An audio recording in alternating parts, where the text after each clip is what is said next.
sampaikan tadi, memang perlu koordinasi yang bagus dan memang perlu sinergitas. Permasalahan Anjal dan GPN ini kita biasa melakukan kegiatan koordinasi mengundang dari. Ya itu kan sebenarnya istilah koordinasi, istilah konsistensi dalam program itu kan sudah kita tahu semua gitu. Yang masalah itu kan tidak dilakukan. Memang kita harus masuk dalam budaya mereka. Masuk juga tanya mereka apakah masalahmu sebenarnya. Banyaknya orang yang lebih miskin dari kau tapi dia tidak jadi anjal.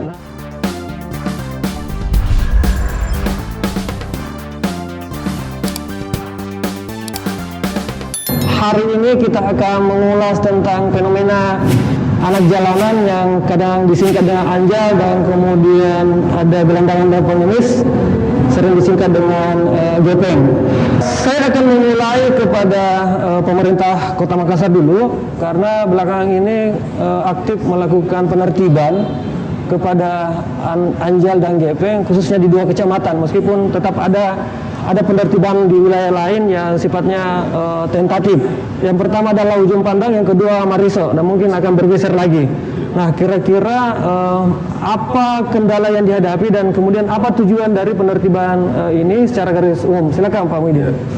Kami dari pemerintah Kota Makassar dalam hal ini terkait penertiban anjal ini memang sempat terputus kemarin karena akibat dari pandemi, dan kedua itu Satpol PP kemarin kan pada saat pandemi itu ada kan Satgas Reka, jadi kekurangan itulah yang kemarin ditarik BKO-nya di Dinas Sosial.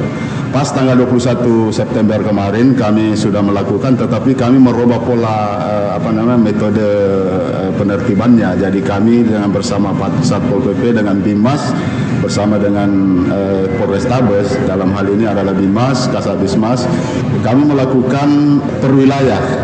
Jadi perlu kami sampaikan bahwa per tanggal 1 kemarin kami sudah melakukan 2 wilayah Ujung Pandang dengan Kecamatan Mariso. Kemudian dari kami pihak Dinas Sosial, tentu di dalam hal yang per jumlah yang dijaring kemarin per September itu sampai 1 Oktober itu 93 anjal termasuk gepeng. Nah, tentu di Dinas Sosial melakukan pendampingan dan pembinaan, dan setelah kita melakukan assessment pendekatan, karena yang kita mau lakukan di sini adalah mengutamakan pemberdayaannya nanti ke depan. Kalau kita melalui dengan prosedur yang ada, kami punya rumah perlindungan trauma center FRCT yang di Abdullah Surya. Nah, kalau ini yang kita mau maksimalkan, tentu satu titik saja tidak memuat karena kecil.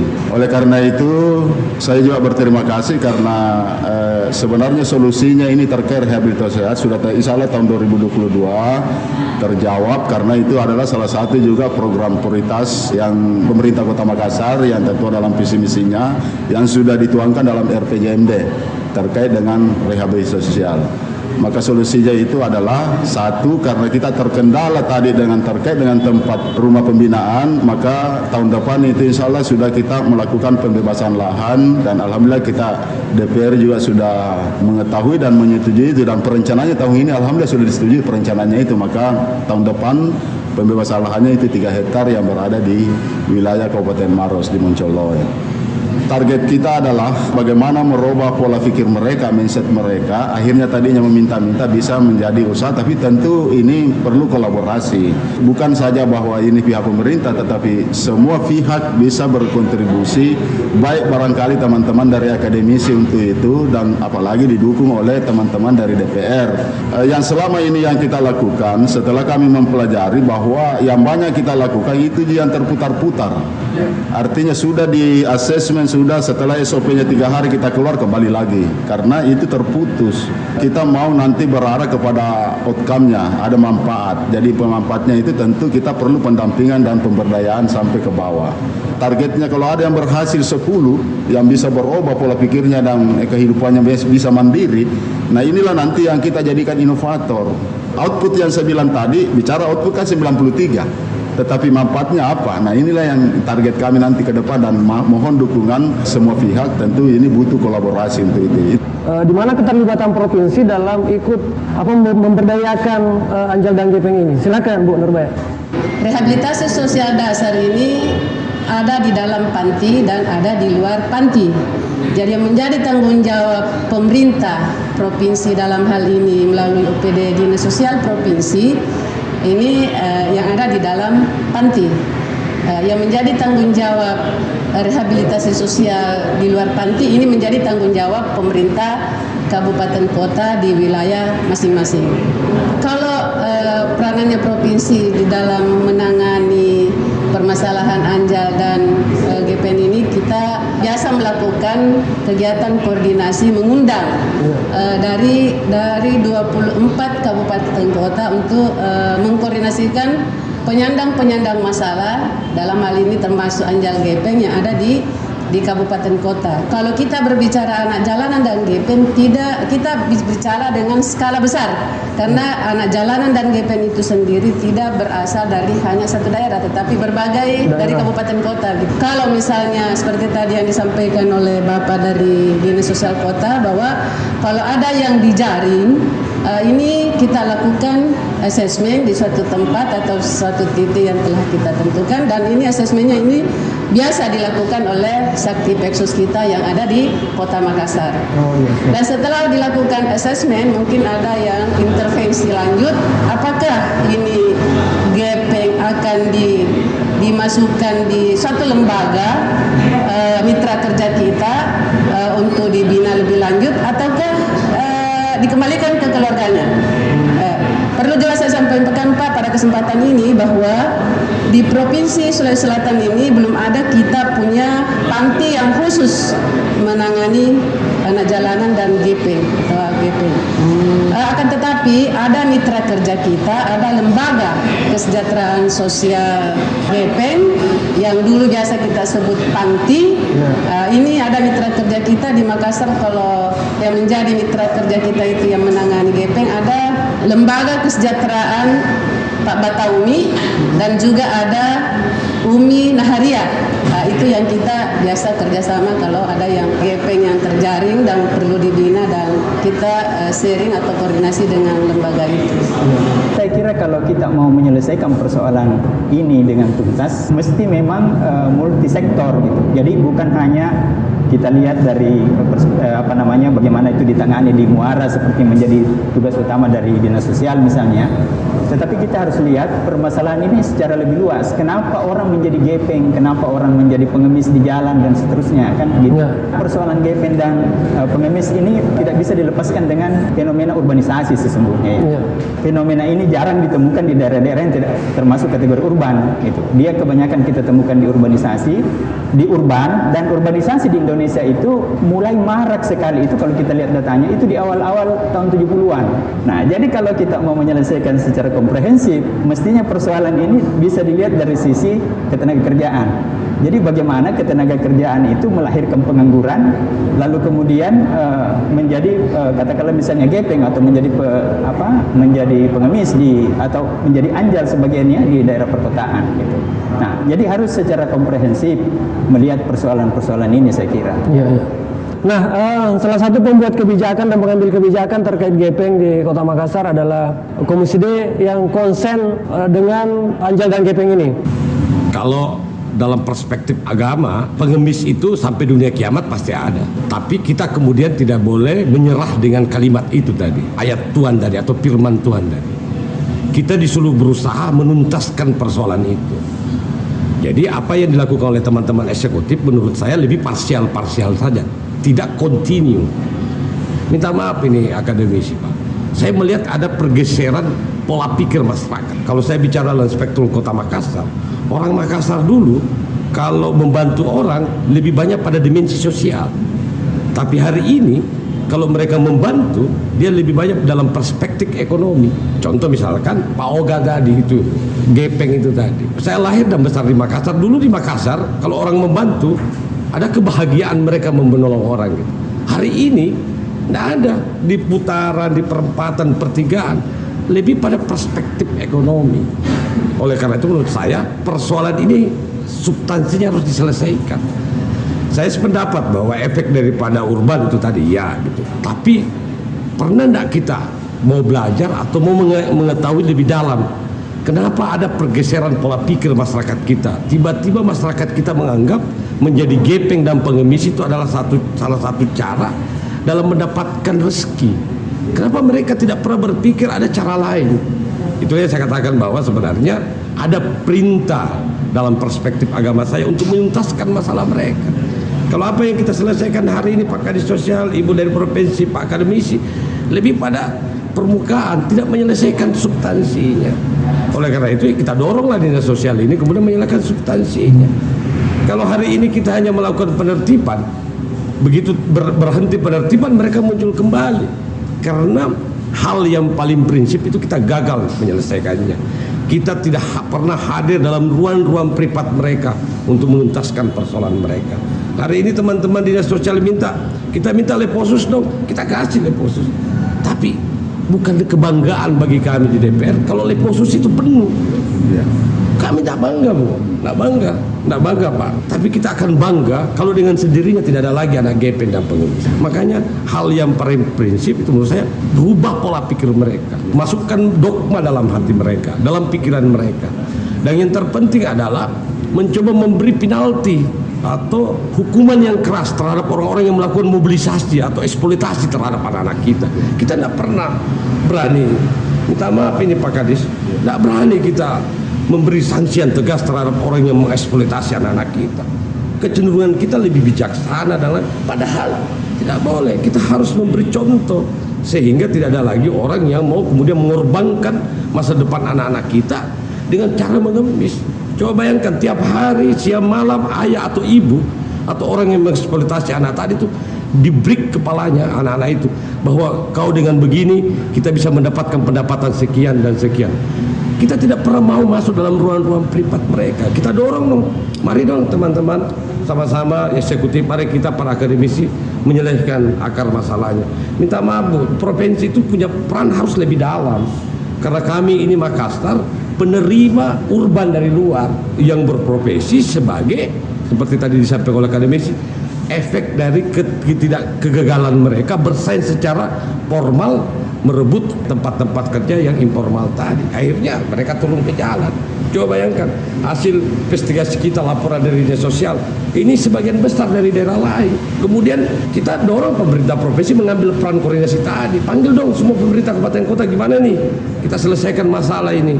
Jangan kemudian kami antar ke satu tempat, bulan sebentar mereka datang lagi. Kenapa? Karena substansinya, pokok masalahnya tidak selesai gitu. Kita terjebak pada sebuah rutinitas untuk menghabiskan APBD kita yang menurut saya melelahkan. Saya hanya ingatkan pada teman-teman eksekutif bahwa semua apa yang kita kerjakan hari ini kita akan pertanggungjawabkan di hadapan Tuhan. Kalau kita hanya mampu menghabiskan uang rakyat kemudian tidak menuntaskan masalah rakyat, kita gagal di hadapan Tuhan. Saya ke Pak Muhyiddin dulu. Kira-kira seperti apa regulasi dan koordinasi? Saya luruskan dulu. Karena kalau bicara koordinasi, alhamdulillah kalau kami kemarin itu masih Pak Sulkap ya, sempat 1 minggu saya masuk, itu kami langsung melakukan koordinasi.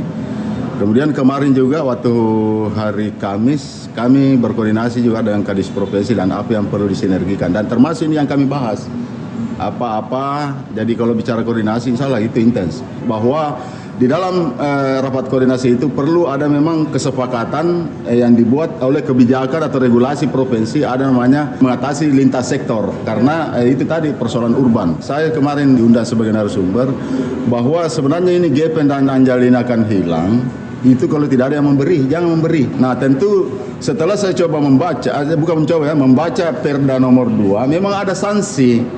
Jadi cuma ini perda barangkali ini perlu ditegakkan. Nah insya Allah mungkin nanti di titik-titik itu karena ini perda tidak bisa langsung kita memberi sanksi, minimal dulu ada papan-papan bicara sebagai bentuk sosialisasi dan kami juga akan koordinasikan dan kami juga nanti akan sampaikan juga ke DPR terkait dengan itu legislatif. Karena perda ini kan sudah dibuat beberapa tahun yang lalu, ternyata kan 2008 nomor 2 tentang pembinaan anjal. Perannya nanti di situ. Ini nanti kita mau maksimalkan tentu dalam pelaksananya penindakannya nanti seperti apa. Yang pasti bahwa kami akan mencoba membuat dulu sosialisasi bentuk papan bicara di setiap sudut-sudut bahwa pemberi sanksinya seperti ini. Itu dulu. Jadi mungkin nanti penindakannya nanti Satpol PP atau apa dan sebagainya terkait dengan permasalahan itu tadi yang disampaikan jadi Jadi memang kita harus merubah. Makanya saya bilang tadi bahwa kami dari Dinas Sosial, tapi memang perlu dukungan. Kami katakan bahwa ini barang tidak bisa terputus persoalan ini. Jadi ini berkesinambungan. Jadi bukan itu yang saya cerita tadi, persoalan yang saya amati yang lalu. Kalau berdasarkan SOP hanya menggugurkan kewajiban, dan habislah itu yang disampaikan tadi Pak Dewan, Pak Wahab, bahwa habis buang-buang anggaran tidak ada hasilnya. Contohnya saya temukan dan di lapangan langsung, saya langsung wawancara pura-pura ini. Artinya kan kalau di sosial itu kita harus juga mengamati itu, jangan kita dicerita. Jadi saya turun di lapangan di antara lampu merah di Lanto de Pasewan dengan Ratulangi, kan ada di situ minta beras. Setelah saya coba wawancara ibu itu, kenapa ibu tidak pergi jadi asisten rumah tangga kah atau apa, kan kerja begini. Dia bilang, ini Pak, kalau di sini saya dapat 300.000 per hari. Makanya tadi itulah saya katakan, kata kuncinya juga adalah si pemberi. Kalau ini tidak ada yang memberi, pada saat dia meminta tidak ada yang kasih, pasti bahwa 3 hari saja panas-panasan pasti dia bilang ya tidak usah turun, tidak ada hasilnya. Kemudian juga itu yang disampaikan tadi, memang perlu koordinasi yang bagus dan memang perlu sinergitas bersama ini, berkolaborasi untuk penanganan ini. Setiap titik beda. Kenapa kami belum sentuh pelopor itu luar biasa di situ. Kemarin kan belum masuk di wilayah di situ, tapi karena kebetulan anggota kami yang habis patroli lewat situ dia coba turun, bayangkan untung dia tidak kena busur. Itu pertama. Dan di situ apa yang disampaikan tadi memang ada terkoordinir. Jadi ini penyakit. Nah, kemudian yang selanjutnya ada juga kami temukan memang orang tuanya sendiri, dan saya hadapi, saya asesmen langsung, saya berikan peringatan keras di situ bahwa ibu ini kan berkedok sebagai becak bawa kardus, seakan-akan dia adalah pemulung. Itu yang saya pelajari secara nuna. Tapi anaknya, makanya saya bilang kalau ibu tidak hentikan ini, tentu kan kami juga agak tegas sedikit di situ. Berarti ibu ini jangan sampai gara-gara anaknya ibu kena hukum, ya, kena hukuman di penjara karena persoalan mempekerjakan anak. Kan undang-undang perlindungan anak itu juga salah satu peringatan bagi kami. Akan tetapi saya sampaikan juga, insya Allah ibu kalau memang di Makassar ini nanti datanya, insya Allah kami di sini nanti peran RT RW. Apa yang akan kami lakukan, rekomendasi dari akademisi kemudian kami akan lakukan itu. Ini terkait dengan regulasi, sanksi, dan kira-kira bagaimana implementasi koordinasi lintas sektor ini, Pak? Ya, itu kan sebenarnya istilah koordinasi, istilah konsistensi dalam program itu kan sudah kita tahu semua gitu. Yang masalah itu kan tidak dilakukan. Tidak jalan. Coba saja perhatikan, undang-undangnya sudah lama. Undang-undang sudah lama, nah belum ada semacam gerakan besar-besaran untuk mengimplementasikan aturan itu, bukan aturan tadi ya yang disebutkan perda itu. Nah itu yang harus. Perda nomor 2 tahun 2008. Itu 2008 kan, itu artinya sudah lebih 10 tahun itu.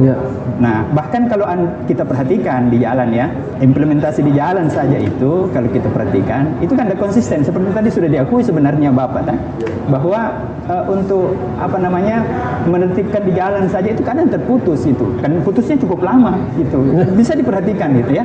Nah inilah masalah di dalam pembangunan perkotaan sekarang yang banyak terjadi, yaitu ketidakberlanjutan, sustainability, aspek dari kebijakan, dan yang kedua adalah aspek konsistensi, itu konsistensi menjalankan aturan.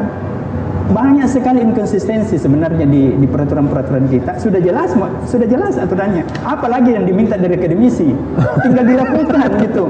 Nanti kalau sudah dilakukan ada kekurangannya, baru kita diskusi lagi. Jangan belum dilakukan secara konsisten minta masukan lagi, nanti terputar-putar di situ juga. Termasuk sanksi bagi akademisi kasih masukan, ini terputar-putar di situ. Termasuk sanksi bagi pemberi, sanksi dan sebagainya kan. Nah kalau kita perhatikan itu sebenarnya kan tadi saya baru bicara aspek ketenaga kerjaannya. Yang dua itu bisa juga banyak aspek sebenarnya berkaitan. Makanya saya tadi agak bela juga dinas sosial sebenarnya. Ini mestinya anak jalanan itu tidak bisa kalau hanya dinas sosial, karena saya sudah bilang kan itu persoalan di hilir, persoalan di hulu sampai di jalan sampai itu harus diselesaikan bersama, dan itu lintas sektoral, itu harus betul-betul berjalan semuanya baru bisa. Nah yang kedua itu kan berkaitan dengan ANJAL, berkaitan misalnya keamanan di jalan. Kenapa kita resah dengan ANJAL? Iya karena kita merasa terganggu di jalan, ada yang tidak nyaman. Bahkan ANJAL kita itu dengan gepeng itu kan nyata-nyata mengganggu arus lalu lintas. Beda di luar negeri. Di luar negeri itu di banyak negara yang sedikit lebih beradab lah ya, itu ada gepengnya juga, tapi mereka di trotoar tidak mengganggu arus lalu lintas, relatif ya, seperti itu. Nah itu menjadi masalah kita. Bahkan ada anjal itu ada gepeng itu di Makassar, dia nyata-nyata mengemis itu di tengah jalan gitu. Saya pernah melihatnya nyaris tertabrak truk. Saya bisa tunjukkan itu salah satu pom bensin di wilayah Taman Andrea, pintu 2 itu ada di tengah jalan dia mengemis. Dan itu kalau dia menuju daerah itunya, itu di sepanjang jalan juga itu dia jalan ke situ. Nah ini kan persoalan besar berkaitan dengan keamanan warga. Kita harus punya sense terhadap keselamatan warga, baik itu terhadap pengemisnya sendiri, gepengnya sendiri, maupun warga secara umum gitu. Nah hal-hal begini penting kalau kita bicara tentang persoalan-persoalan pembangunan. Yang terakhir tadi itu yang disebutkan oleh Bapak dari Dewan, itu sebenarnya berkaitan dengan masalah mentalitas. Jadi memang kita bisa melihat masalah-masalah itu dalam 2 aspek. Hal yang berkaitan dengan struktur, ya, hal yang bersifat culture, kebudayaan gitu. Kebudayaan yang muncul kalau kita bicara pada tingkat individu, sebenarnya itu culture. Jadi misalnya tadi Pak ya, mohon maaf tadi ada himbauan di undang-undangnya dilarang memberikan memberi di jalan gepeng. Ya, itu sudah bagus. Jadi secara struktur ada diatur gitu. Itu kan struktur ya. Tetapi berkaitan dengan kebiasaan orang memberi, nah itu culture, itu persoalannya. Sama juga misalnya begini, betul tadi dikatakan gepeng itu sebagian besar didorong oleh persoalan ekonomi. Tapi orang dengan kondisi ekonomi yang sama tidak semua jadi gepeng gitu. Hanya orang dengan kondisi ekonomi justru lebih bawah, dia memilih pekerjaan lain. Kenapa? Itu persoalan culture. Nah, makanya harus dilihat semua, bukan hanya aspek kulturnya, tapi harus didukung oleh persoalan-persoalan struktur di dalam masyarakat itu. Ya, termasuk misalnya banyak kan ini masalah di jalan bukan cuma gepeng dengan pengemis, tapi banyak juga Pak Oga, mana lagi yang lain ya seperti itu. Dan coba lihat, pernah ada himbauan bahkan mereka sempat dikumpulkan itu berkaitan dengan kebijakan yang itu ya di tikungan kan sempat habis, tapi kan tidak konsisten. Sekarang tidak lagi, ramai lagi di pinggir jalan. Nah itu persoalan konsistensi, tinggal itu saja sebenarnya. Dalam aturan itu, dalam hukum yang menyatakan bahwa seseorang tidak dapat dihukum apabila orang itu dinyatakan tidak tahu dan tidak pernah paham soal aturan itu. Itulah yang maksud saya, paham sosialisasi itu. Kenapa kita tidak mulai dari sekarang aja Pak Kadis melakukan sosialisasi, setelah itu kita lakukan eksekusi yang tegas terhadap mereka. Ini persoalan tidak bisa didiamkan. Tidak boleh masalah ini kemudian seolah-olah dianggap masalah kecil, padahal tidak kecil ini. Seperti diungkapkan tadi ahli, bahwa banyak orang yang terganggu dalam spektrum jalan raya tadi, bahwa apa yang dilakukan oleh Pak Oga, gepeng itu hanya sebagian kecil. Banyak aspek lain yang kemudian berpotensi menimbulkan masalah besar dan chaos. Ternyata perdanya 2008, tapi sanksi untuk pemberi belum pernah diterapkan. Sanksi itu harus hitam putih, tapi itu tadi bahwa seseorang itu dapat dihukum apabila dia tahu bahwa ada aturan seperti itu. Sekarang sosialisasi saja, mumpung masih sekdis, insya Allah akan jadi kadis. Amin. Buktikan bahwa mampu menyelesaikan dan menuntaskan masalah. Saya ini sudah 2 tahun lebih di Komisi D. Apa yang menarik dari Dinas Sosial Makassar? Tidak ada yang menarik. Masalah semua. Tidak ada yang menarik. Coba bayangkan, padahal tidak sedikit uang rakyat yang kemudian mereka kelola. Ya kalau hari ini Pak Sekdis masuk kemudian ada yang kelihatan, berarti kita harus dorong beliau untuk lebih maju untuk menyelesaikan itu. Soal koordinasi, ini soal komunikasi saja.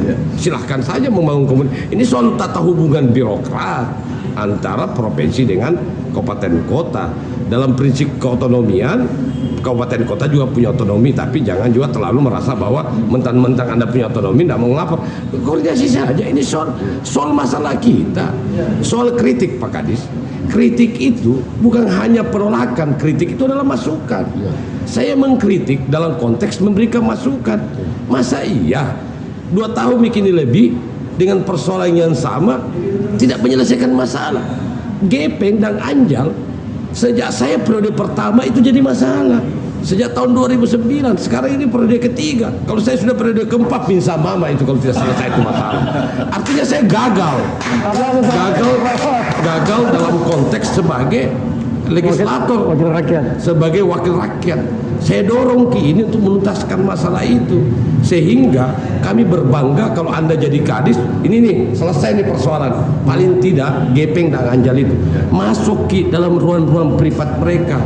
Jangan penyelesaiannya itu. Kira-kira praktisnya masuk ke ruang privat itu seperti apa? Seperti yang dilakukan tadi, dialog, berpura-pura dia menjadi bagian itu biasa. Harus memang ada updatein ilmu menghadapi masyarakat yang secara kultural tadi dalam perspektif akademisi kultural. Memang kita harus masuk dalam budaya mereka. Masuk juga tanya mereka apakah masalahmu sebenarnya. Banyaknya orang yang lebih miskin dari kau tapi dia tidak jadi anjal. Kenapa kau tidak gitu? Itu orang Bugis Makassar Mandar Toraja, dekati dia secara nurani. Dan kalau itu kau mampu lakukan, selesai masalah. Tapi kalau kau lakukan ini eksekusi tidak akan menyelesaikan masalah, karena budaya kita tidak begitu. Banyak masukan ini Bu. Nah kira-kira bagaimana peran yang signifikan yang bisa diambil oleh Dinas Sosial Sulsel terkait dengan persoalan terutama penegakan sanksi, bagaimana supporting dari provinsi, silakan Bu. Pemerintah Provinsi Sulawesi Selatan sudah berbagai upaya yang dilakukan untuk menangani anak jalanan dan gepeng ini Pak. Baik itu penertiban yang dilakukan secara terpadu maupun bantuan UF. Tetapi sampai sekarang, dan saya boleh katakan pada kesempatan ini bahwa sejak saya jadi pegawai, penanganan anjal dan gepeng itu kita tangani, tetapi tidak akan tuntas sampai sekarang. Seperti tadi apa yang disampaikan oleh Pak Wapia.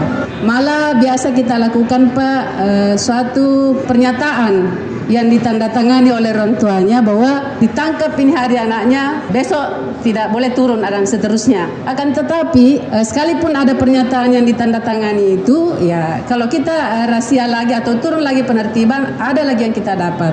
Mungkin yang perlu dilakukan juga merubah mindset, treatment apa yang perlu kita lakukan untuk merubah pola pikir ini. Dan yang terpenting juga Pak, ini yang kendala kita ketika ada yang ditangkap, kita mau tampung tidak ada tempat penampungan. Yang kedua, toh kalau ada tempat penampungan untuk sementara, kita perlu lagi pikirkan itu makanannya. Ada lagi pengamanan. Anak ini kalau ditangkap, ini lihat Pak. Mungkin sebentar ini kita kumpul di sini berapa orang, kita bangun, misalnya tertidur tidak ada yang khusus mengamankan Pak, kita bangun terus hilang semua ini. Dan ini terjadi di lembaga-lembaga yang menangani anak jalanan. Kita bangun habis ini, keluar semua. Dan yang perlu juga Bapak tahu bahwa memang tidak semudah apa yang kita bayangkan untuk menuntaskan ini persoalan, karena mungkin di pikiran kita ini bahwa kalau ditangkap ini kita bisa kasih masuk di panti. Ini tidak bisa serta-merta kita langsung masukkan panti tanpa ada persetujuan dari keluarganya. Karena kalau kita misalnya tangkap, kasih masuk di panti, kita bina, bisa kita di malam-malam datang dilempari batu. Nah ini yang terjadi juga di kami di dinas sosial. Semua itu sudah pernah kita rasakan bahwa kita didemo lagi karena ada yang ditangkap. Mungkin memang perlu kita maksimalkan ini regulasi. Di Dinas Sosial Kota Makassar sudah ada perdanya yang nomor 2 kalau saya tidak salah ingat tahun 2008, dan di situ ada tertuang bahwa gepeng yang ditangkap umur 18 sampai 59 tahun itu ada sanksinya kurungan 3 bulan dan denda 5 juta. Kalau gepeng yang berumur 60 tahun ke atas itu direhab di panti lanjut usia.